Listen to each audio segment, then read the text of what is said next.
Bom dia, feliz sábado a todos. Eu gostaria de cumprimentar todos os irmãos que estão aqui na igreja de Cesário Lange e também aqueles irmãos que chegaram pontualmente para a nossa transmissão ao vivo. Nós temos aqui alguns irmãos já comentando. Um abraço especial para o Marcelo Macena e toda a família, Débora, que são aqui da igreja de Cesário Lange. Também um feliz sábado para a Sue Gomes e o Eric Oliveira. Muito bem, vocês chegaram pontualmente para o início do nosso culto.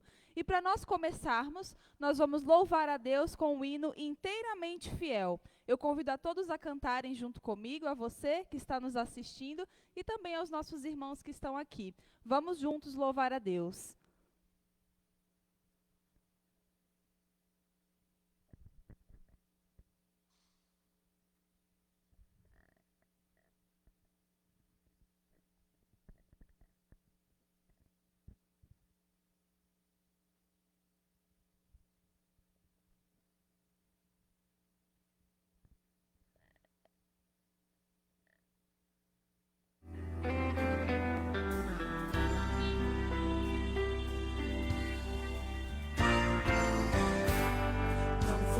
Pensar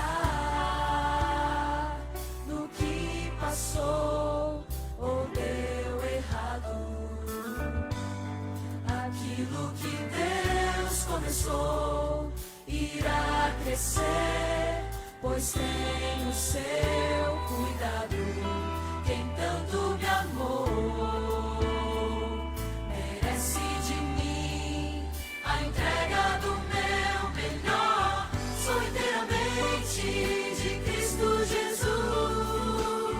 Fui feito pra viver como filho do Rei. Sou eternamente ligado a Jesus. Pra sempre serei inteiramente fiel. Eu quero ser.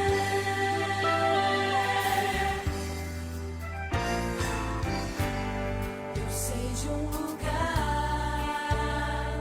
que está além do que é comum. A vida que existe lá não vai ter fim por causa de Jesus. Quem tanto me amou merece de mim a entrega do meu melhor. Sou inteiramente de Cristo Jesus. Fui feito pra viver como filho do Rei. Sou eternamente ligado a Jesus. Pra sempre serei inteiramente fiel. Eu quero ser.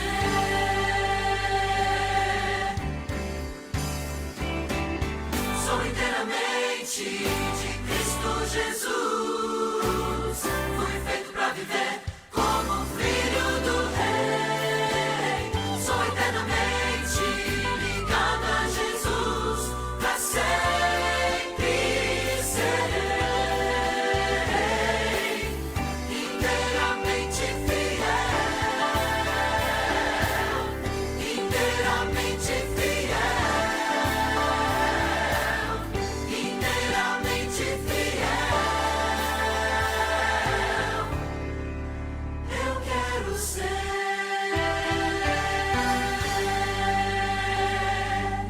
Amém? Graças a Deus que somos todos filhos do Rei.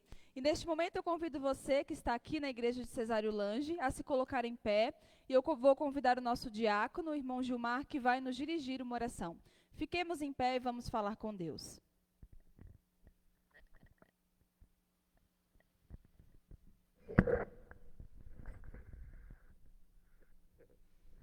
Primeiramente, um bom dia, um feliz sábado para aquele que nos acompanha.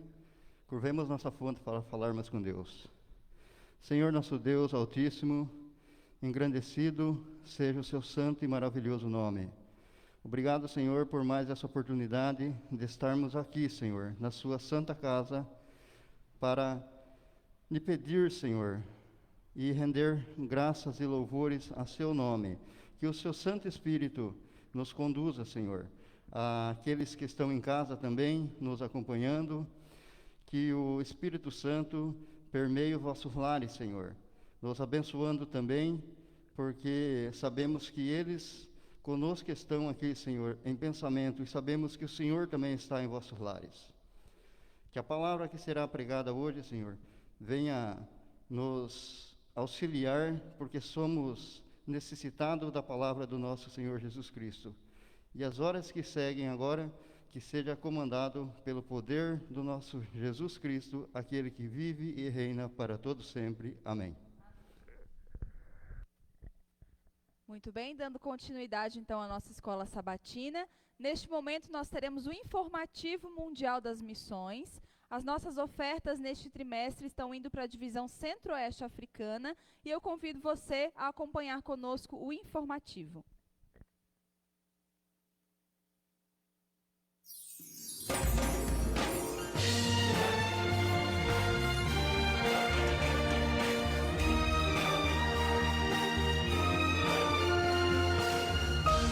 Informativo Mundial das Missões. Voz doce e gentil. Jean estava desconfiado de sua esposa. Todas as noites ela chegava tarde em casa e dizia que estava na casa de sua irmã. Então, certa noite, Jean decidiu ir junto e a esposa revelou que estava frequentando uma igreja escondida. O marido ficou surpreso e resolveu frequentar os cultos. Essa igreja misturava crenças do cristianismo e crenças africanas. Jean acabou tendo uma experiência sobrenatural na igreja, e por isso os membros o designaram o líder da congregação. Mas certo dia sua esposa faleceu durante um parto, e isso fez Jean largar aquela igreja e buscar algo mais real. Após 3 anos, durante uma caminhada, Jean viu uma grande tenda evangelística montada perto de sua casa. Ao passar perto, ele ouviu uma doce voz dizendo: Senhor, entre e sente-se para ouvir a mensagem do Evangelho. Ele entrou na tenda. Quem pregava era um evangelista adventista, e Jean passou a frequentar todas as noites de pregações. Ele começou a sentir uma forte urgência de ser batizado e decidiu falar sobre isso com o evangelista. O evangelista sorriu e disse: O Senhor tem se revelado a você. Venha e seja batizado. E Jean foi batizado. Hoje Jean é membro ativo da Igreja Adventista em Libreville, Gabão, e todo dia lembra da voz gentil que o ajudou a encontrar o caminho certo. Há 3 anos, parte da oferta do trimestre ajudou a conseguir recursos para construir uma escola em Libreville. Essa escola será inaugurada em outubro deste ano. E neste trimestre, as nossas ofertas irão ajudar a construir mais escolas adventistas em 2 países africanos, Guiné e Libéria. Sejamos liberais.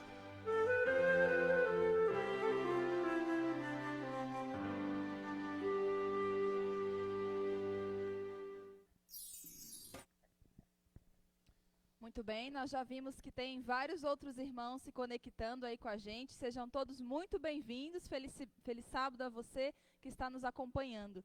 E neste momento nós teremos o estudo da lição, né, a recapitulação do estudo da lição com o pastor André.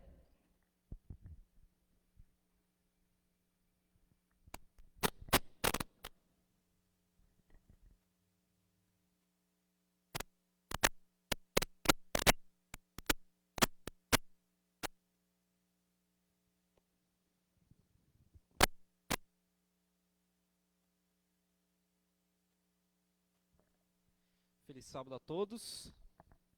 É um prazer estar aqui na casa de Deus nesta manhã de sábado. Eu gostaria de dar as boas-vindas aos nossos amigos, aos nossos irmãos que estão aqui presentes na igreja de Cesário Lange, mas também a você que está nos acompanhando pela internet do distrito de Cesário Lange ou ainda de outro lugar. Seja bem-vindo. A minha internet caiu aqui, mas tenho certeza que muitas pessoas estão interagindo. Então, deixe aí o seu recado, deixe aí o seu amém, o seu feliz sábado, interaja com os irmãos e participe da nossa lição da Escola Sabatina.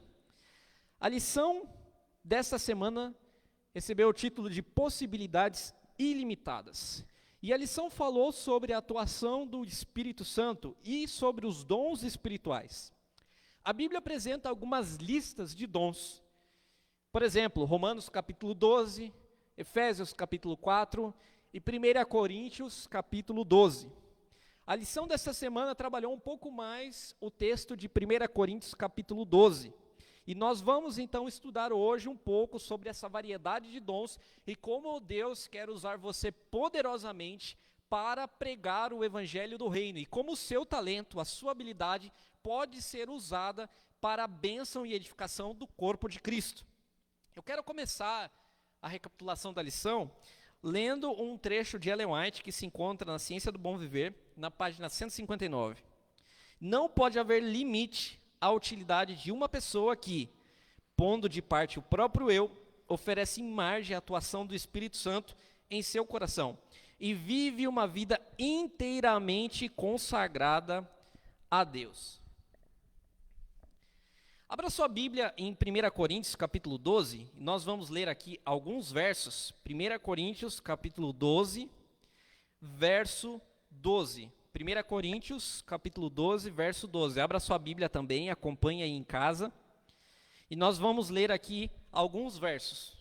O verso 12 diz o seguinte: porque assim como o corpo é um e tem muitos membros, e todos os membros, sendo muitos, constituem um só corpo, assim também com respeito a Cristo, pois em um só Espírito todos nós fomos batizados em um corpo, quer judeus, quer gregos, quer escravos, quer livres, e a todos nós foi dado de beber de um só Espírito.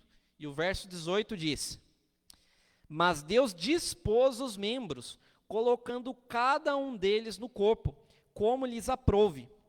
Se todos, porém, fossem um só membro, onde estaria o corpo?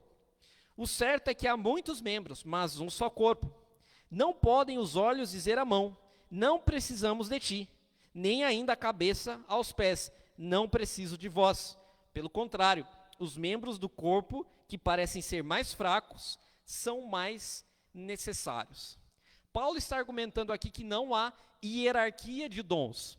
O Espírito distribui os dons conforme lhe apraz. É Deus quem envia esses dons para a edificação da igreja. Algumas pessoas são olho, algumas pessoas são mão, outras são cabeça, outras são pés, outras são pernas, mas todas são essenciais para o corpo de Cristo. Como eu disse, não há uma hierarquia de dons. Não existe um dom mais importante do que o outro. Existe sim alguns dons que são mais visíveis do que outros. No entanto, todos eles são extremamente relevantes. Todos eles são extremamente importantes. Alguém já sentiu dor de dente? Você já sentiu dor de dente? Todo o corpo é afetado. Todo o corpo. Você já teve que fazer a cirurgia e dar ponto em algum lugar? Você já sentiu febre por causa disso? Todo o corpo é afetado. Você já foi elogiado por ter um cabelo bonito? Você já foi elogiado por ter um olho bonito? Todo o corpo fica satisfeito. A pessoa inteira fica satisfeita. Por quê? Porque ela entende que esse elogio é tomado no todo. Então todo mundo fica satisfeito com o elogio. Nossa, que cabelo bonito que você tem, Gilmar. Não é verdade, Gilmar? Para os nossos irmãos que estão acompanhando aí, o Gilmar tem um penteado muito bacana. Depois a gente compartilha a foto aí com vocês. Né, Gilmar? Então todo o corpo fica satisfeito. Assim também nós temos que nos alegrar com os dons, as habilidades e a variedade da igreja. Se ponderarmos cuidadosamente sobre o corpo humano, mesmo as partes menos importantes, como diz o apóstolo Paulo, têm uma função crucial.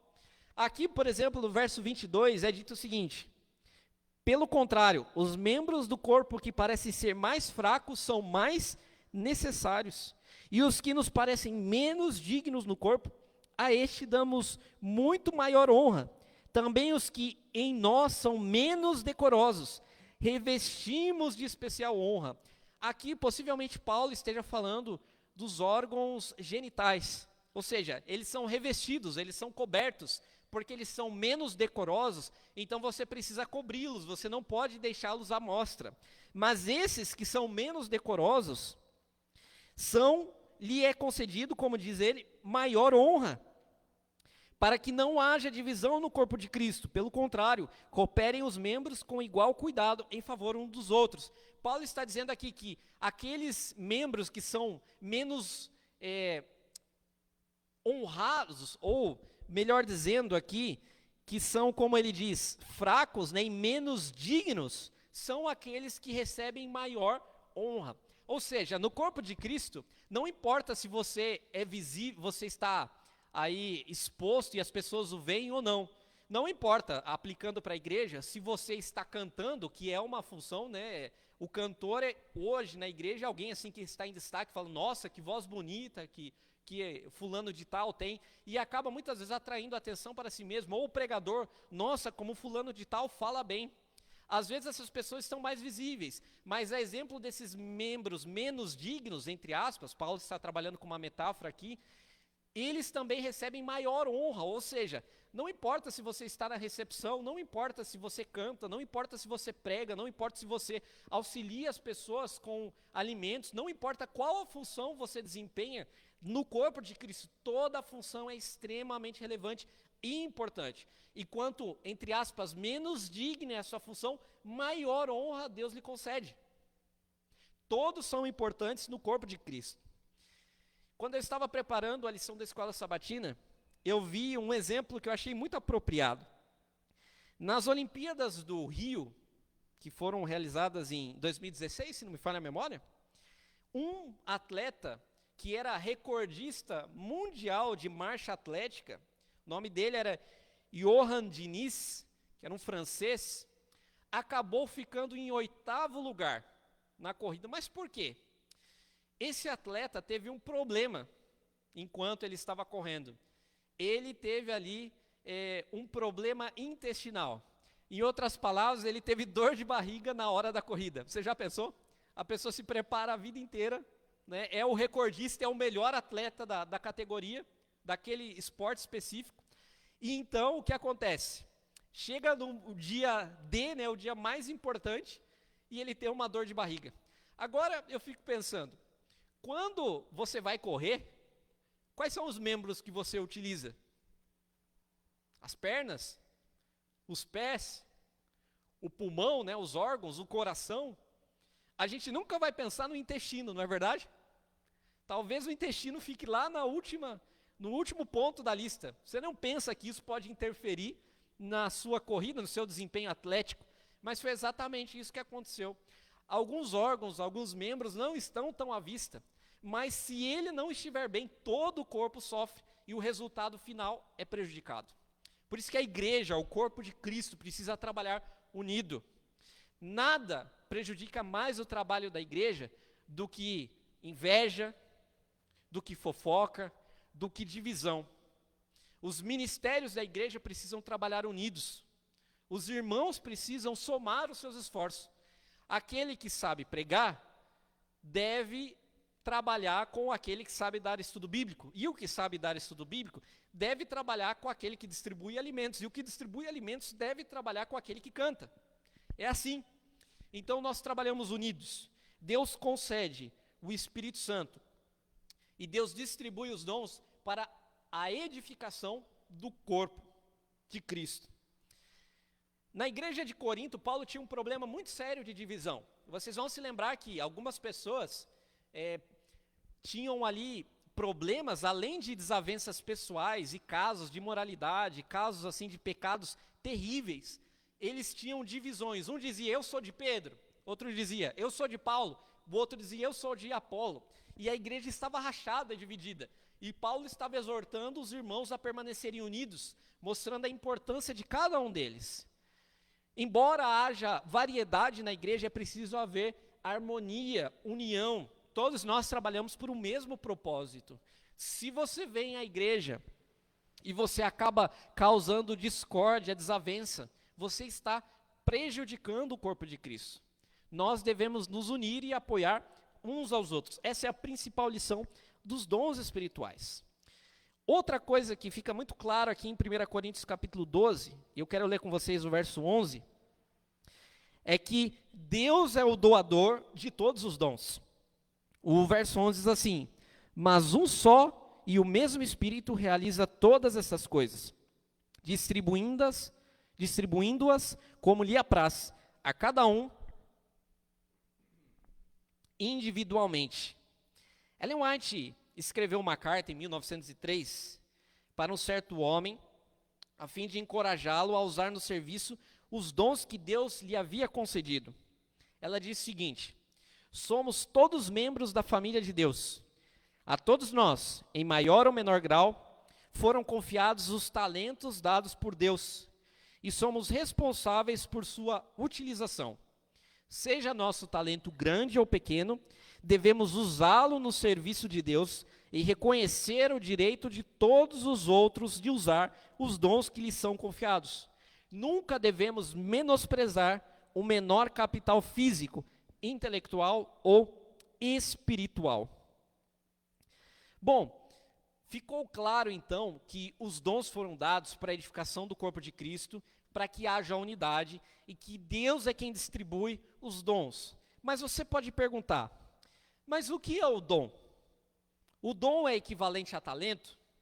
O dom pode ser o seu talento. A diferença é o seguinte: o talento é uma habilidade adquirida e o dom é algo outorgado por Deus.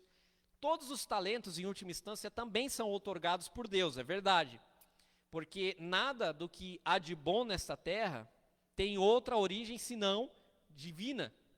Tudo o que acontece de bom aqui é, de alguma forma, pela bênção divina. Mas o dom espiritual é algo que vem por meio do derramamento do Espírito Santo por ocasião do seu batismo. E eu não me refiro aqui àquele derramamento final do Espírito Santo, eu me refiro ao batismo, porque o batismo representa também uma unção do Espírito Santo. Eu quero ler com vocês 1 Coríntios capítulo 12, verso 7, que diz assim: a manifestação do Espírito é concedida a cada um, visando um fim proveitoso.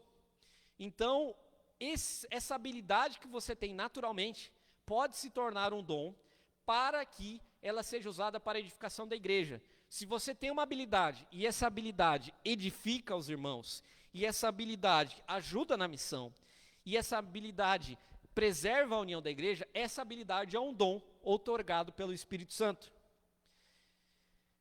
Ellen White diz no Parábolas de Jesus, na página 328, que os dons especiais do Espírito não são os únicos talentos representados na parábola. Esta inclui todos os dons e talentos, originais ou adquiridos, naturais ou espirituais. Percebam isso? Todos devem ser empregados no serviço de Cristo, tornando-nos discípulos dele. Rendemos-nos a ele com tudo o que somos e temos. E ele nos devolve então essas dádivas purificadas e enobrecidas, para que a utilizemos para a sua glória e em abençoar nossos semelhantes. Então, se você tem uma habilidade, eu falei do Gilmar, né, Gilmar? Agora eu vou me redimir, tá bom? Falei do cabelo, né? Mas o Gilmar é um excelente construtor. Agora, como a habilidade do Gilmar pode se tornar um dom espiritual? Quando o Gilmar emprega o dom que ele tem, a habilidade natural que ele tem, para o serviço do reino de Deus. Então, veja, as habilidades podem ser dons. Agora, muitas vezes acontece o seguinte: a pessoa não tinha aquela habilidade, mas por uma intervenção espiritual ela passou a ter. Eu confesso a vocês que eu gostaria muito de cantar, mas como vocês têm visto, eu tenho desafinado até falando. Já me custa muito falar, né, e a minha voz aqui sair. Então imagine para cantar. Então nem sempre, às vezes, a gente tem o dom que a gente gostaria de ter. Eu me contento em falar mais ou menos. Eu não sei quanto a você. Espero que você também tenha as suas habilidades, né, todos têm, mas também que você almeje certos dons. Nada impede você de desenvolver sua habilidade. Por exemplo, se você gosta de pregar, nada impede que você adquira um livro na casa publicadora que fale sobre pregação, como preparar sermões. O pastor Emilson, por exemplo, tem um livro excelente que fala sobre isso. O pastor Jean foi aluno do pastor Emilson, também teve que estudar, não é, pastor Jean? homilética, e você pode desenvolver a sua habilidade de pregar, esse dom que Deus lhe deu, porque antes pode ser que você nunca tivesse falado em público, mas quando você tomou a decisão de ser parte do corpo de Cristo, Deus lhe deu essa habilidade e você então começou a desenvolver. Então veja, Deus lhe deu um dom. Então muitas vezes a habilidade e o dom, elas se confundem, e nós podemos marcar assim: o dom é algo outorgado diretamente por Deus, e a habilidade é uma disposição natural para fazer algo bem que você já tem. Mas essa habilidade, quando ela está alinhada com o propósito certo, ela se torna também um dom. Nada impede de desenvolver um dom. Então você pode empregar os seus talentos. E como você pode empregar esses talentos na igreja? Participando de um ministério. O que você gosta de fazer? O que Deus tem colocado em seu coração? O desejo é de ajudar as pessoas? Se envolva com a ADRA. Se você tem o desejo de ensinar, se envolva com a escola sabatina.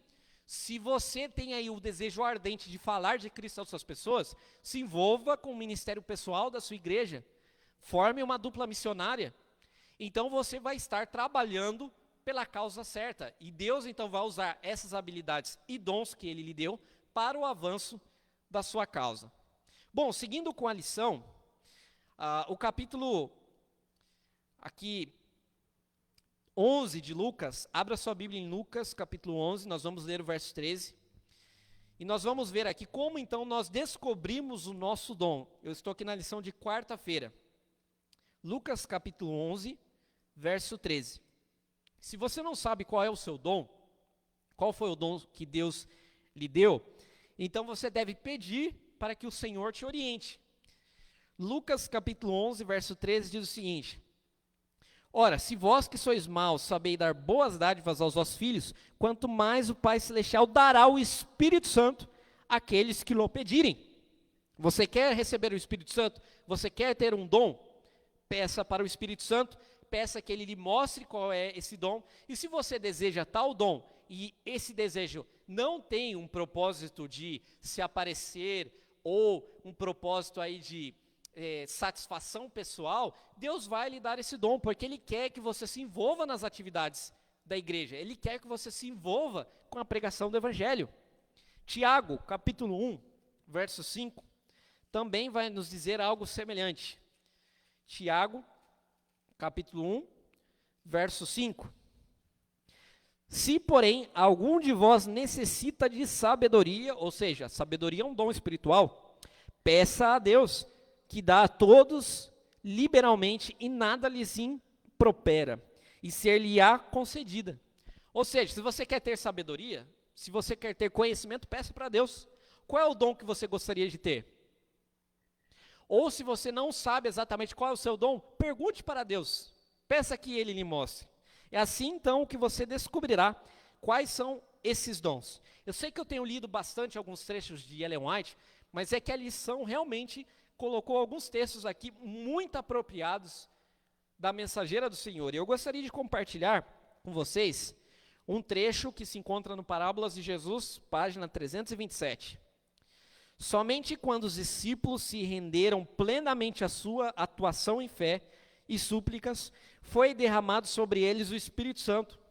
Então os bens do céu foram concedidos aos seguidores de Cristo, em sentido especial. Esses dons já são nossos em Cristo, mas a posse real depende de nossa recepção do Espírito de Deus. O que nós precisamos, de fato, é do Espírito de Deus. A Angélica está avisando aqui que meu tempo acabou, e eu gostaria de concluir mencionando aqui, eu não vou ter tempo de ler, mas eu vou mencionar aqui por alto, a parábola dos servos em Mateus capítulo 25, verso 14 a 30. Vocês conhecem essa parábola? Um senhor deixou e distribuiu um certo número de talentos para cada um dos servos. Para um deixou 10, para outro deixou 5 e para outro deixou 1 talento. Então aquele senhor foi viajar. E quando ele voltou depois de um tempo, aqueles que haviam recebido mais talentos multiplicaram o que lhes havia sido confiado. Então aquele senhor disse: muito bom, servo bom e fiel, no foste fiel no pouco, sobre o muito te colocarei. Entra no gozo do teu Senhor. No entanto, aquele servo que tinha apenas 1 talento, ele falou, servo mau. Por quê? Porque aquele servo enterrou o talento. Ele não multiplicou. Ele recebeu algo do Senhor, mas ele não fez nada com aquilo. Ele simplesmente guardou para si, ele preservou aquilo que havia recebido. Isso nos mostra que Deus espera que nós atuemos. Ele concede dons e habilidades para cada um de nós, para que nós empreguemos isso na pregação do Evangelho. Quando Ele voltar nas nuvens do céu e nos encontrar aqui nessa terra, será que nós teremos agido como um servo bom ou como um servo mau? Algo é importante ser destacado aqui nessa parábola, porque mesmo o servo que tinha apenas 1 talento, ele tinha muita coisa. Às vezes a gente pensa em talento e a gente está aqui pensando na habilidade, né? Mas a parábola não está falando propriamente dito disso. O talento era uma unidade de medida. Era uma unidade para pesar a prata e o ouro. 1 talento equivalia a mais ou menos 6.000 denários. Vocês sabem que o denário era a moeda que correspondia ao pagamento do salário de 1 dia de um trabalhador braçal. Ou seja, para um funcionário, alguém que trabalhava no campo, por exemplo, para receber 1 talento, ele tinha que trabalhar mais de 15 anos. Ou seja, mesmo o servo que recebeu 1 talento de prata, porque se fosse de ouro ainda seria ainda mais, ele tinha muita coisa. Assim é na igreja também. Talvez você pense que o seu talento, que o seu dom é algo pequeno, mas não existe nada pequeno na igreja de Deus. Tudo que foi dado com abundância. E o seu dever, a sua missão é multiplicar essa habilidade. Que Deus o abençoe e o ajude para que quando ele vier nas nuvens do céu junto com o seu filho, ele possa nos encontrar e encontrar você em pé diante da presença dele como um servo bom e fiel, que multiplicou os seus talentos e que utilizou toda a sua energia para o avanço da causa de Deus. Que Deus o abençoe. Feliz sábado.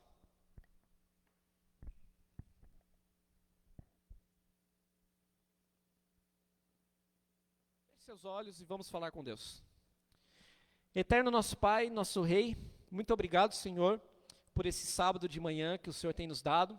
Obrigado pelo privilégio de estudarmos a lição, de podermos compartilhar e refletir um pouco sobre esse assunto. Nós pedimos agora a Tua bênção sobre o culto divino, que o Senhor use poderosamente o pastor Jean para que ele fale em Teu nome e que essa mensagem possa alcançar os corações. Fica conosco nesta manhã, é o que nós lhe pedimos, em nome e por amor de Jesus. Amém.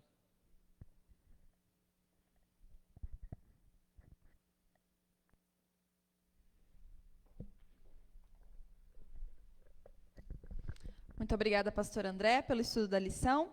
E eu gostaria de cumprimentar todos os irmãos que se conectaram aqui com a gente. Temos bastante gente aqui. Um feliz sábado para a Débora Nolasco, para a Dilma, para o irmão João, também para a irmã Cida, para o irmão Mariano, Leandro, Anelise, Isaías, para o irmão Sidney, que é daqui da igreja de Cesário Lange, para a Silvana, para a Daniela, para o Rodrigo, para a irmã Maria Pasqualina e também a Maria Novaes, o irmão Isaqueu. Todos vocês são muito bem-vindos. Irmãos, eu tenho alguns breves anúncios para dar para vocês nessa manhã, para que vocês possam entender novamente por que nós estamos tendo o nosso culto reduzido, né? É uma determinação aqui do município de Cesário Lange. Então, nosso culto pode ter no máximo 1h15 de duração. Por isso, nós estamos começando pontualmente às 9h e vamos encerrar o culto às 10h15, tá certo? Só para você entender por que nossa liturgia está sendo mais reduzida. Eu também tenho um recado muito especial para dar para as mulheres que estão aqui conosco, também você que está nos assistindo. Amanhã, dia 9, né, de agosto, às 5h da tarde, nós teremos uma transmissão ao vivo pelo YouTube, de um programa especial para mulheres, intitulado Mulheres Amadas. É um congresso online sobre o Quebrando o Silêncio, e 3 palestrantes estão confirmadas nesse evento, que é a doutora Damares, a professora Thelma Brenha e a professora Sara Lima. Então, vai ser um programa muito especial, amanhã, às 5 horas da tarde, e nós vamos estar compartilhando com vocês também o link para que vocês possam assistir essa programação. Bom, a gente não poderia deixar passar em branco que amanhã é o Dia dos Pais, né? E nós gostaríamos de parabenizar a você que é pai. Para os nossos pais que estão aqui na igreja, ao final do culto nós temos uma lembrancinha especial para vocês. E para os nossos papais que estão aí assistindo a transmissão, fica aqui o nosso abraço e o nosso parabéns para esse dia especial. Muito bem, nós vamos continuar a nossa programação. Agora é o momento dos dízimos e das ofertas, e eu gostaria de ler um texto bíblico com vocês, que é bem conhecido, mas acho que bem propício também para o momento, que é o texto de Malaquias 3:10, que diz assim: Trazei todos os dízimos à casa do tesouro, para que haja mantimento na minha casa. E provai-me nisto, diz o Senhor dos Exércitos, se eu não vos abrir as janelas do céu e não derramar sobre vós bênção sem medida. Então, neste momento, eu convido o nosso diácono, que vai estar recolhendo os dízimos e as ofertas aqui na nossa igreja. Vamos cantar juntos.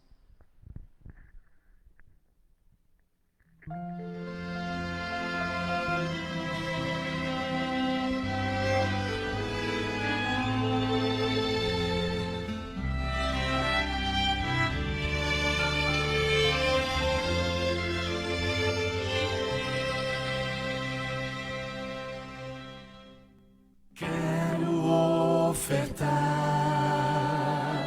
quero devolver, quero entregar tudo, enfim, de coração. Esse é o meu louvor, minha gratidão. Quero ofertar e devolver a Jesus.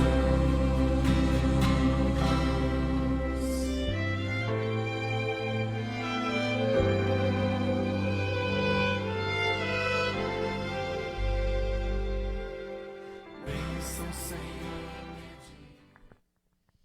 Bom, muito bem, dando continuação ao nosso culto, então. Este é o momento que você tem de participar conosco, louvando a Deus. E eu convido aos irmãos que estão aqui para que se coloquem em pé, e nós vamos cantar bem animados a música Como Poderei Fugir. Você que está em casa também pode cantar, também pode louvar a Deus conosco nesta manhã. Nos coloquemos em pé.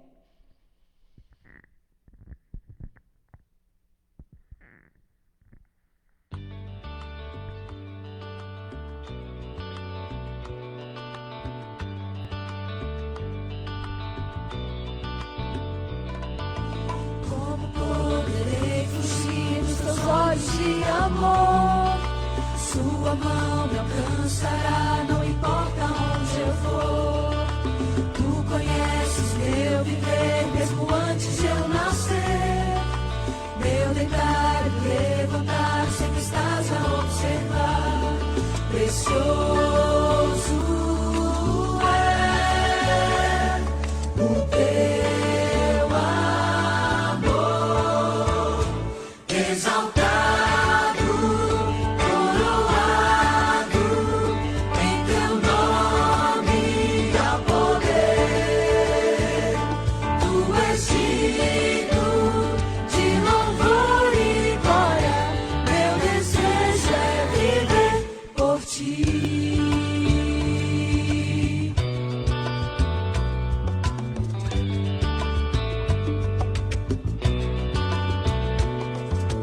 Deixe-me beber, Senhor, da tua fonte que é sem fim, para que os outros possam ver teu poder agindo em mim. À sombra de tuas asas eu encontro proteção.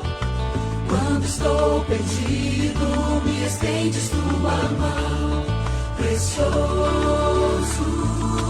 é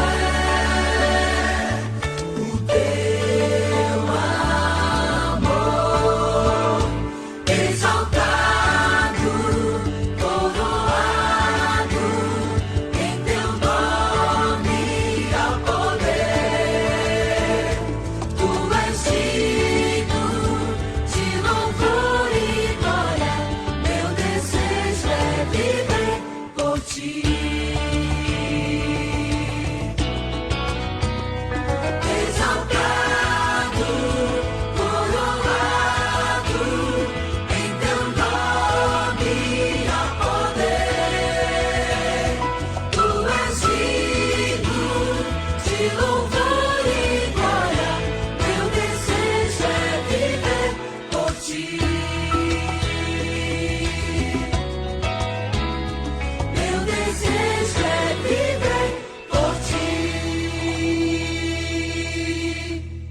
Amém?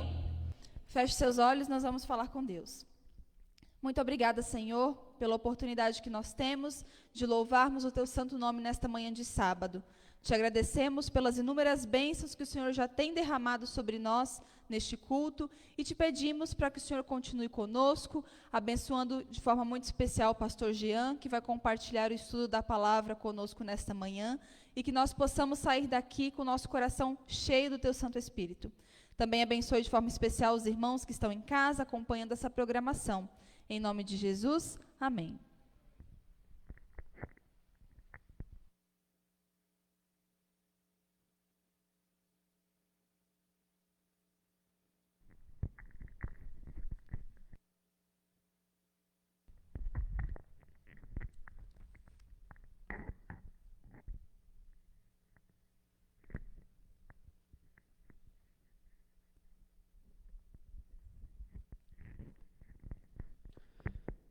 Feliz sábado da igreja. Como é gostoso a gente poder falar feliz sábado da igreja e também feliz sábado aos irmãos que estão em casa, que também são a igreja de Deus. Então louvado seja o nome do Senhor. Ficamos felizes, ou estamos felizes todos, porque mais uma vez temos a oportunidade de honrar e glorificar o nome de Deus, não somente em nossos lares, mas também na igreja. Estamos retomando os cultos em Cesário Lange. A partir do sábado passado retomamos aqui, também retomamos na igreja de Porangaba, também na igreja central de Guareí e Areia Branca, que em Guareí são duas igrejas, então uma é denominada lá central, e a outra do bairro é a igreja de Areia Branca. Mas então, cumprimentamos a todos os amigos e irmãos que estão conosco, e eu quero cumprimentar em especial duas famílias que estão conosco nesta manhã. O irmão Milton e sua esposa, a irmã Maria. Foi uma alegria conhecê-los e estar hoje com vocês nesse sábado, para nós é um privilégio. Também cumprimento a família do Christopher e a Rosiane de Pereiras, uma família especial também que tem estudado a palavra de Deus. Então fica aqui o nosso grande abraço. Também para a irmã Cida Bafume e o irmão João também, que também estão estudando a Bíblia para a honra e glória do nome de Deus. Então, neste sábado, nós vamos uma vez mais abrir a Bíblia, nós vamos falar com Deus, nós vamos ver o que a palavra de Deus essa manhã tem para encher o nosso coração. Só lembrando para amanhã as mulheres poderem participar do evento que a Angélica já anunciou, e nós vamos enviar os links. Então, por favor, amanhã às 17 horas, não perca, ok? Ou não percam. Então, vou convidar a igreja e aos irmãos que estão em casa, feche seus olhos, nós vamos orar. Grandioso Deus e Pai, neste momento nós vamos abrir a Bíblia, nós vamos abrir a Tua Palavra, que ela fale ao nosso coração e à nossa mente, Pai. Que Seu Santo Espírito se faça presente. Isso pedimos no doce e amado nome de Jesus. Amém. O texto desta manhã está no livro de Marcos, capítulo 5. Marcos, capítulo 5. E é uma história já conhecida, mas dela, nesta manhã nós vamos tirar proveito. Marcos, capítulo 5. Nós vamos fazer uma leitura maior hoje, porque nós vamos ler a história de Jairo, também da mulher enferma e a ressurreição da filha de Jairo, tá? Então nós vamos ler a partir do versículo 21.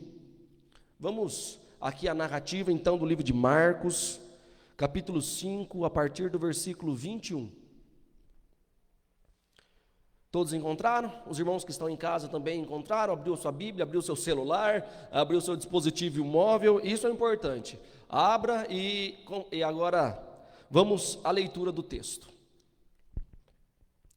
Tendo Jesus voltado no barco para o outro lado, afluiu para ele grande multidão, e ele estava junto do mar. E eis que se chegou a ele um dos principais da sinagoga, chamado Jairo, e vendo-o, prostrou-se aos seus pés, e insistentemente lhe suplicou: minha filha está à morte, vem, impõe as mãos sobre ela, para que seja salva e viverá. Jesus foi com ele. E aqui então agora inicia-se um novo contexto, a cura de uma mulher enferma. Então grande multidão o seguia, comprimindo-o. Acompanhe, versículo 25. Aconteceu que certa mulher que havia 12 anos havia sofrendo de uma hemorragia e muito padecera à mão de vários médicos, tendo despendido tudo quanto possuía, sem contudo nada aproveitar, antes, pelo contrário, indo a pior, tendo ouvido a fama de Jesus, vindo por trás dele, por entre a multidão, tocou-lhe a veste, porque dizia: se eu apenas lhe tocar as vestes, ficarei curada. E logo se lhe estancou a hemorragia e sentiu no corpo estar curada do seu flagelo. Jesus, reconhecendo imediatamente que dele saíra poder, virando-se no meio da multidão, perguntou: quem tocou nas vestes? Responderam-lhe seus discípulos: vês que a multidão te aperta e dizes: quem me tocou? Ele, porém, olha ao redor para ver quem fizera. Então a mulher, atemorizada e tremendo, cônscia de que nela se operara, veio e prostrou-se diante dele e declarou-lhe toda a verdade. E ele lhe disse: filha, a tua fé te salvou. Vai-te em paz e fica livre do teu mal. Versículo 35. Falava ele ainda quando chegaram alguns da casa do chefe da sinagoga, a quem dissera: tua filha já morreu, por que ainda incomodas o mestre? Mas Jesus, sem acudir tais palavras, disse ao chefe da sinagoga: não temas, crê somente. Contudo, não permitiu que alguém o acompanhasse, senão Pedro e os irmãos Tiago e João. Chegando à casa do chefe da sinagoga, viu Jesus o alvoroço, os que choravam e os que pranteavam muito. Ao entrar, lhes disse: por que estáis em alvoroço e chorais? A criança não está morta, mas dorme. E riram-se dele.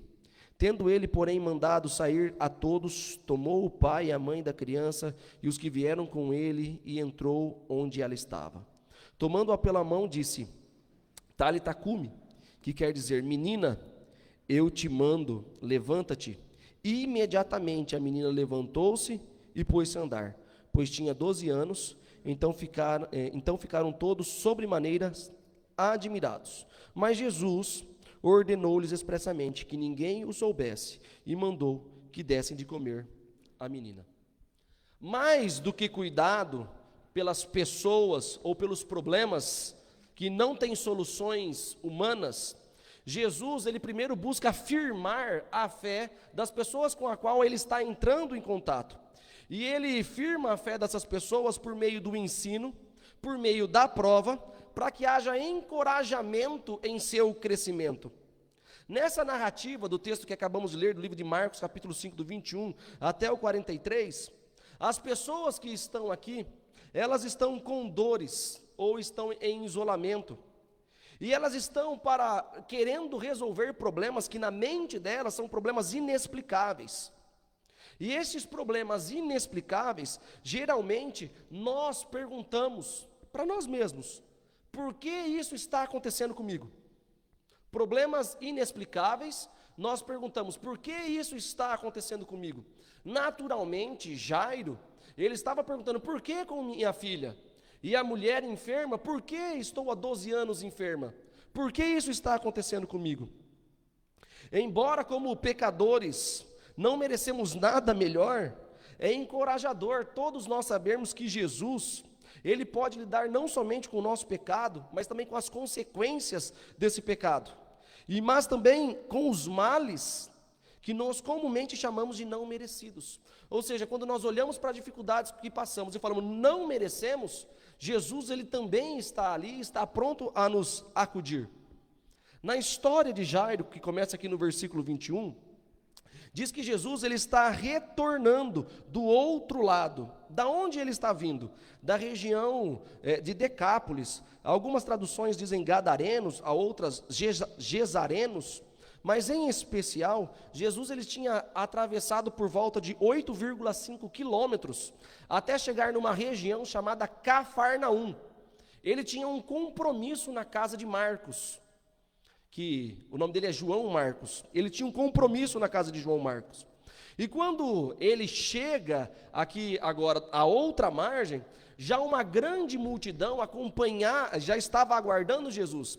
Diferente do que estava acontecendo anteriormente. Uma vez, que lá na região de Decápolis, eles estavam pedindo que Jesus fosse embora. Então, enquanto havia pessoas que estavam aguardando Jesus, havia um outro grupo que desejou que Jesus fosse embora.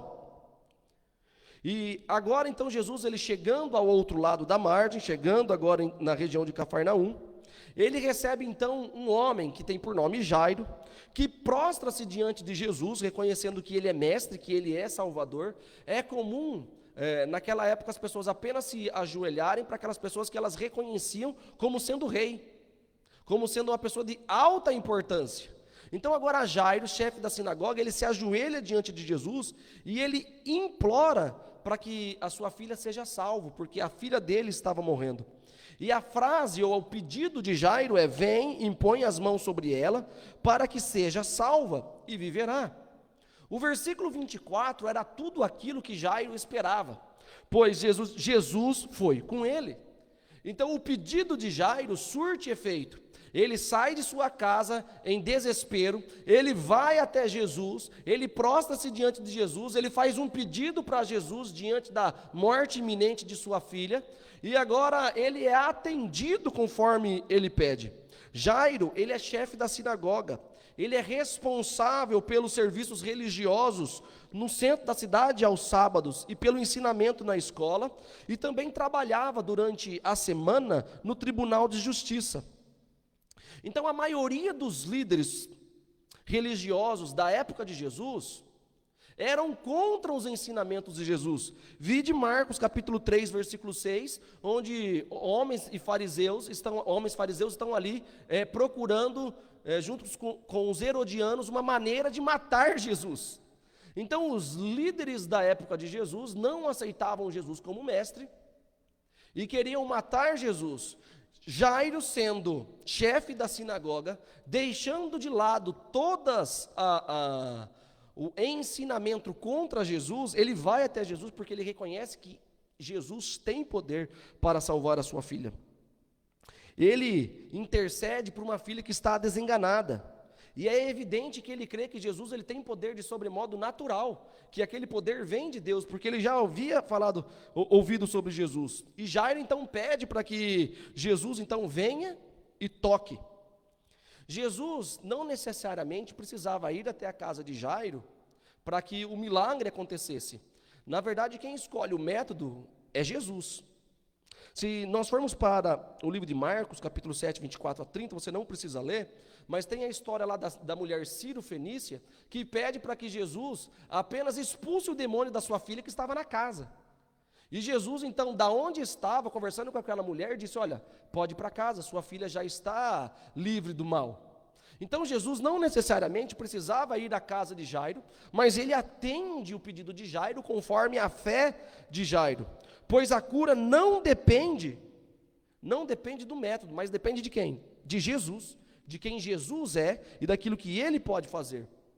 Naquele momento que Jesus então atende o chamado, agora então uma grande multidão vem, segue Jesus, porque sempre gostava de estar perto de Jesus, ver as curas, os milagres, os ensinamentos, as palavras que Jesus tinha para aquelas pessoas, porque as pessoas gostavam, porque não voltavam para casas vazias, tinham suas vidas verdadeiramente transformadas. E no meio daquela multidão, Jesus para, porque estão empurrando e pergunta: quem me tocou? Pare e pense. Para Jairo, o que para ele mais importava era que Jesus saísse da onde estava e fosse até a sua casa. Pior do que ir devagar é fazer o quê? Parar. E Jesus, mesmo apertado pela multidão, Jesus ainda estava caminhando.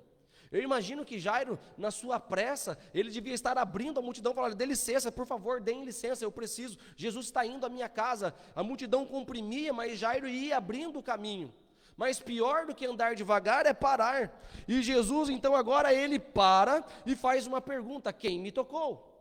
Os discípulos, de maneira mal criada, eles interpretam a pergunta de Jesus da maneira errada e falam: mestre, a multidão te aperta e você pergunta: quem te tocou? Você está no meio de muitas cotoveladas, no meio de um monte de gente, um monte de pessoas querendo chegar perto de ti, e você me pergunta: quem te tocou? Interessante que Jesus, não dando ouvidos aos seus discípulos, ele continua olhando parado para desespero do Jairo, olhando para aquela multidão, os discípulos sem ter uma resposta. Então aparece alguém, aparece uma mulher que prostra-se diante de Jesus. Olha que interessante, Jairo prostrou-se para receber a bênção. Agora vem uma mulher e ela faz o quê? Também agora se prostra diante de Jesus. E ela, tremendo de medo, e ela conta toda a sua história. Abrindo um parênteses aqui. Como é um homem contando uma história de maneira geral e uma mulher contando a mesma história? Será que contamos de maneira igual? Possivelmente não. Se você perguntar para um homem, olha, como você fez para ir à igreja? Olha, eu me levantei, escovei o dente, troquei de roupa, não deu tempo nem de tomar um café da manhã, entrei no carro e vim para a igreja. Pronto. Ele veio para a igreja, simples assim. Agora pergunte para uma mulher o tempo que ela levou agora para vir à igreja. Ela, olha, eu levantei, era 6:30 da manhã, foi necessário fazer uma escova no meu cabelo. Enquanto eu escovava os meus dentes, eu chutava o gato, também conversava com meu marido, porque ele perguntava onde estavam as coisas na cozinha, ele não sabia responder. A minha filha aparecia perguntando qual roupa era melhor. O meu pequeno também ainda estava dormindo, eu estava pronto para despertá-lo.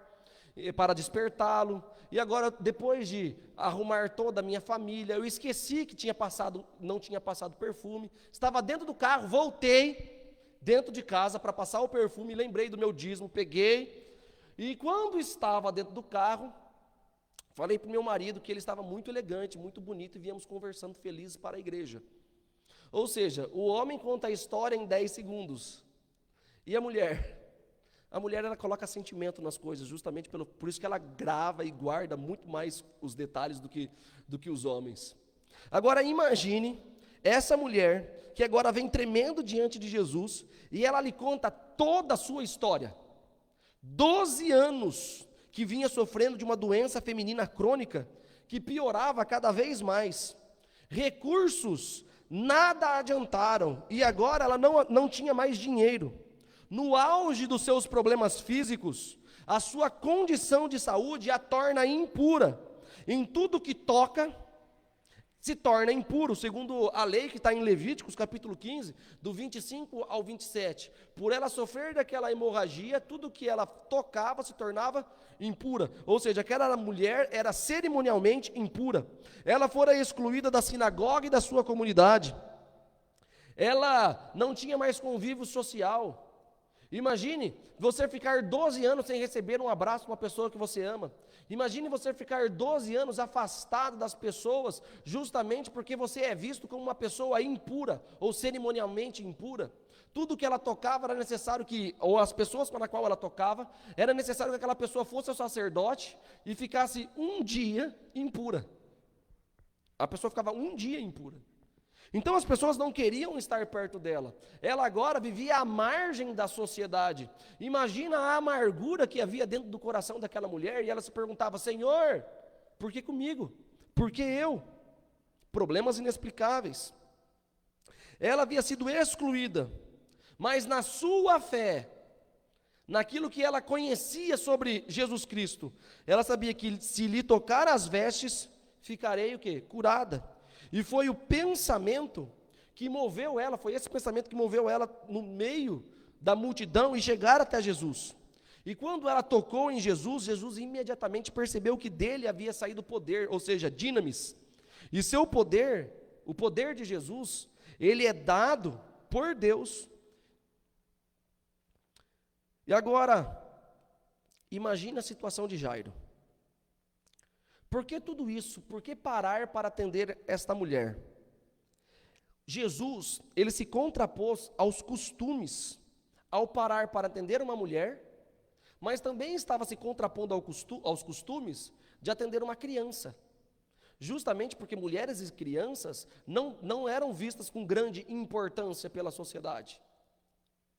Jesus está atendendo duas famílias. No entanto, Jairo, ele pode estar se perguntando, eu sou o chefe da sinagoga, essa mulher é uma pobre e excluída.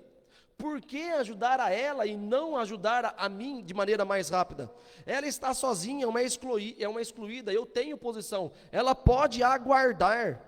Após 12 anos, o que é um tempo a mais ou um tempo a menos? Ou o que é esperar alguns minutos? No entanto, agora, aquela mulher que tocou nas vestes de Jesus, ela está o quê? Curada. Jesus, ele conversa com aquela mulher sem pressa, pois ele ouve, a escuta. E Jesus, então, ele olha para aquela mulher, depois de ouvir toda aquela história, e diz: filha, a tua fé te salvou, vai-te em paz e fica livre do teu mal. Jesus declarou: filha, a tua fé te salvou. Foi o alcance da sua fé, e não o toque da sua mão, que lhe assegurou o que ela buscava. Deus honrou a fé, ainda que a fé daquela mulher fosse imperfeita. Também da mesma maneira, Deus atua no nosso meio, nos respondendo às nossas orações, curando-nos dos nossos males, curando a nossa família, mesmo cada um de nós praticando uma fé imperfeita. Se a cura não foi automática nem impessoal, é o resultado da decisão do próprio Deus em resposta à fé daquela mulher. Então, tocar nas vestes era importante para aquela mulher. No entanto, ao ser curada, ou ser curada, foi uma resposta do próprio Deus à fé daquela mulher.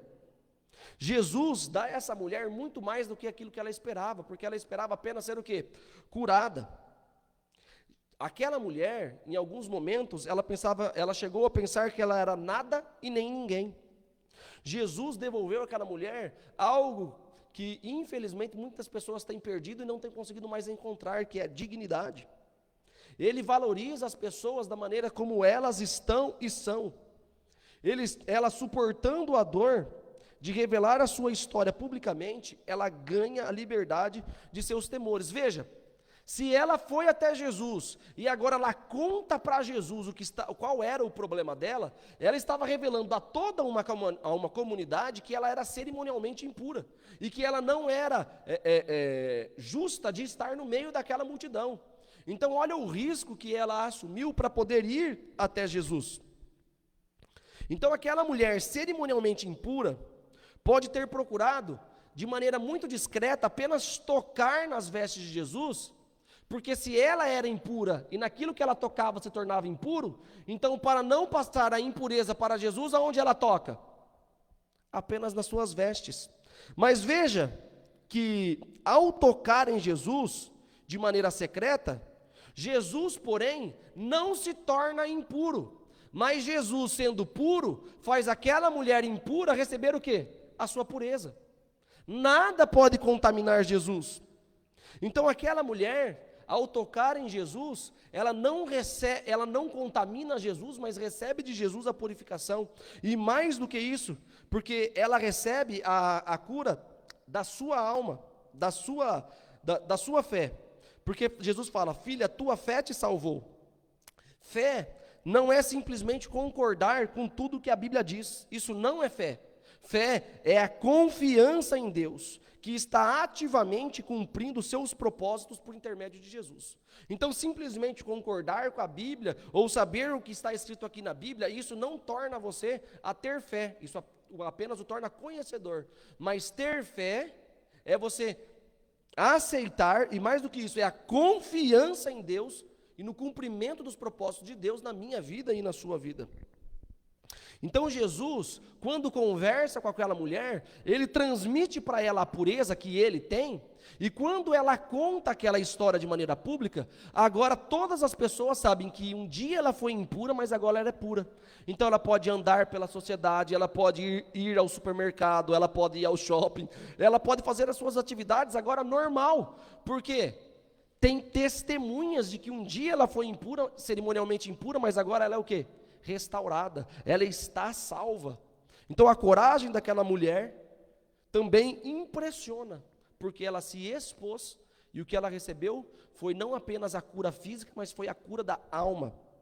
E ao curar a alma daquela mulher, Jesus estava fazendo muito mais por ela, porque Jesus, ele está anunciando que nenhum mal, nem no presente, nem no futuro, agora vai poder abalar. Por isso a cura da sua alma. Enquanto Jesus então está ali, ele disse: filha, a tua fé te salvou, fica livre do teu mal. Inicia-se então agora uma nova sessão, o versículo 35, falava ele ainda quando chegaram alguns da casa do chefe da sinagoga, quem disseram: tua filha já morreu, porque ainda as incomoda o mestre. Jairo, ele havia depositado a sua fé ou a sua crença no fato de Jesus ir até a sua casa e tocar em sua filha, de modo que quando chega a notícia para Jairo de que sua filha já havia padecido e agora morreu, o que acontece? Desmoronou o seu mundo, acabou. Em alguns segundos, milésimos de segundos, passou pela sua cabeça: por que ele atendeu essa mulher e por que ele não foi atender a mim? Mas agora, tudo está perdido. Ele pensa: se Jesus não tivesse se demorado, o ressentimento começa a aparecer dentro do coração e na mente de Jairo. E muitos de nós, quando vamos nos relacionamento com Jesus, nós colocamos limites, ou colocamos barreiras, ou limitamos os nossos pedidos. Olha, Jesus tem que ser desta maneira. E quando Jairo pediu, Jesus aceitou ir até a casa. No entanto, aquela menina, ela veio a morrer, e as esperanças e a maneira como qual Jairo havia pedido não se concretizou, mudou. Quando o ressentimento surgiu no coração de Jairo, Jesus, ele olha para aquele homem e fala no versículo 36, não temas, crê somente. Muitos de nós, assim como Jairo, temos duas opções. A primeira opção é quando nos lançamos até Jesus, nos prostramos diante de Jesus e falamos: Senhor, por favor, resolve o meu problema, e esperamos um método pela qual, ou estabelecemos o método pela qual Jesus vai estabelecer o seu livramento. Quando não acontece da maneira como pensamos, nós vamos ter duas maneiras de agir. A primeira é: não adianta eu servir a Jesus Cristo, Ele só me decepciona, Ele não me atende, as minhas orações não passam do teto, eu vou me afastar de Jesus, vou me afastar da igreja, eu vou me rebelar contra Cristo Jesus, eu vou fazer aquilo que é errado. Ou então nós podemos ouvir a voz do mestre dizendo: olha, não temas, crê somente. Porque olha o que acontece, Pedro andou sobre as águas, quando ele deixou de olhar para Jesus, o que aconteceu com ele? Afundou. Quando aquela menina, a filha de Jairo, morreu, a mesma situação acontece com Jairo. Se ele deixar de olhar para Cristo, as suas esperanças afundam. Então era necessário que ele continuasse olhando para Cristo, olhando fitos nos olhos de Jesus e crendo que, então vou continuar. Se nesse momento, aquele milagre que eu pedi não aconteceu, mas Jesus olhando para mim, crê somente, então sim, devemos continuar. Nem mesmo a morte deveria atrapalhar a confiança de Jairo na habilidade de Jesus Cristo em confrontar as crises. Não somente aquela crise, mas todas as crises na qual passamos, Jesus ele tem habilidade para responder e fazer muito mais do que pedimos ou pensamos, segundo Efésios capítulo 3, o versículo 20. Seguindo o costume palestino, Jesus então agora, quando Jesus ele se depara na casa de Jairo, ao som da lamentação, do cântico, acompanhado de flautas e palmas, enchendo o ar de uma demonstração pública de luto. Se as pessoas estavam chorando e pranteando, havia as flautas, as pessoas estavam tristes ali, é porque a certeza de que aquela menina já havia morrido. Jesus afirma: a criança não dorme, a criança não está morta, mas dorme, no versículo 39. E em resposta as pessoas riem. Então Jesus dispersa aquelas pessoas, colocam elas ali para fora, e Jesus então convida Pedro, Tiago, João, os pais da menina, que sabem que a menina está morta, para ir até onde a menina estava. Muitos dizem que a morte é o fim.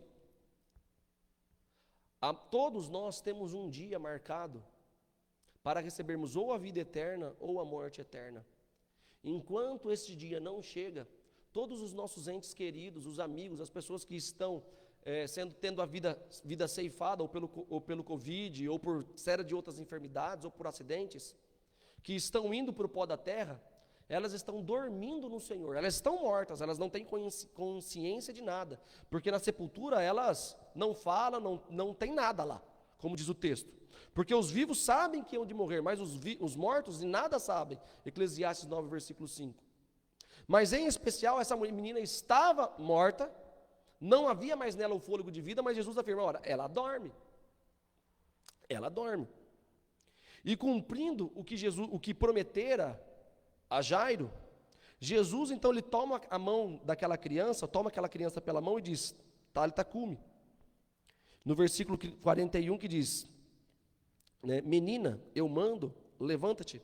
É como se fosse uma expressão, não é uma fórmula mágica. Jesus não usa palavras mágicas, porque o poder está em Jesus e não em suas palavras. E agora era como se Jesus, ao usar essa expressão no aramaico, era como se Jesus fosse a mãe daquela menina dizendo, olha, está na hora de você ir para a escola, levanta. Essa é a expressão. Menina, está na hora, levanta-te. E aquela menina então ela foi curada, ou ela reviveu. E Jairo, ele viu o poder de Jesus em ação muito mais do que outrora havia pedido. Nós aprendemos 5 coisas. Aprendemos que é Jesus quem escolhe os métodos. Jairo pediu para que Cristo fosse em sua casa rápido, Jesus foi devagar. Aprendemos que o tempo de Deus é diferente do nosso tempo. Em Hebreus 4,16 diz assim, cheguemos, pois, com confiança ao trono de graça, para que possamos alcançar misericórdia e achar graça, a fim de sermos ajudados em tempo oportuno. Então, quem nos ajuda e estabelece o tempo é Cristo Jesus, e Ele nos confere o seu poder em tempo oportuno. Nós aprendemos que Satanás ele vai fazer de tudo para que você desista. Quando ele diz envia os homens para Jairo, dizendo, olha, sua filha morreu. O diabo costuma lançar sobre os nossos rostos os nossos fracassos, tentando fazer com que cada um de nós desistimos dos nossos sonhos e nos frustre no caminho rumo à salvação. Nós aprendemos que Jesus não age no meio de falso sentimentalismo. Quando Jesus chega na casa de Jairo e aquelas pessoas estão ali com um falso choro, o que Jesus faz? As expulsam. Jesus não age no meio de falso sentimentalismo e no meio de falsos amigos. E aprendemos que não há impossíveis para Deus. Quando é impossível para nós, é possível para Jesus. Ele dirigiu-se até a cama onde estava aquele corpo. Longe dos olhos da incredulidade, Jesus olha para a menina e ao vê-la deitada, ele diz, levanta-te. E imediatamente, o espírito voltou a ela, então a menina começou a andar. Quando chegamos em nossos limites, ou quando estamos no nosso limite, Jesus, ele já está lá no nosso limite. Quando você pensa que chegou no fundo do poço, quando não tem mais solução, Jesus, ele está lá nos aguardando para nos trazer renovo. Mesmo que seja para descobrirmos novos limites, mesmo que seja para passar mais problemas e mais tentações e descobrirmos que existe algo mais triste a ser experimentado, Jesus está lá. Devemos crer e aceitar Jesus como nosso Salvador, como nosso Messias e como nosso mediador, para tocarmos em suas vestes essa manhã pela fé e sermos considerados puros neste mundo de pecado. Devemos ouvir as palavras de Jesus que diz, levante, e sairmos da morte espiritual para uma nova oportunidade que a cada um de nós é concedida. E eu digo a cada um dos irmãos que estão aqui à igreja, os amigos que estão em casa, aceite Jesus, pois Ele restaura e concede novidade de vida a todos a quanto nele confiam. Que Deus o abençoe e o guarde, que o Santo Espírito esteja contigo nesta manhã de sábado. Angélica, eu já vou anunciar o hino. Nós vamos juntos cantar, abra aí na sua casa, ou procure na internet também, o hino de número 207. Vida tens em olhar.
Oremos. Grandioso Deus e Pai, queremos olhar para Ti, ficar com os nossos olhos fitos em Ti, ó Pai, para que possamos ter vida e vida eterna. Sabemos que por este mundo passaremos por problemas que na nossa concepção são inexplicáveis e podemos perguntar por que comigo, mas sabemos que na sua eterna misericórdia o Senhor nos ama, o Senhor nos salva, o Senhor nos recupera e nos dá renovo à nossa alma. Nesta manhã pedimos que o Senhor abençoe em todas as famílias que estão aqui na igreja, os amigos que estão em casa, sintam-se abraçados pelo poder do seu Santo Espírito e que se sintam renovados, ó Pai. Que a nossa alma, Pai, seja renovada em Ti esta manhã. Essas bênçãos pedimos e agradecemos no doce e amado nome de Jesus. Amém.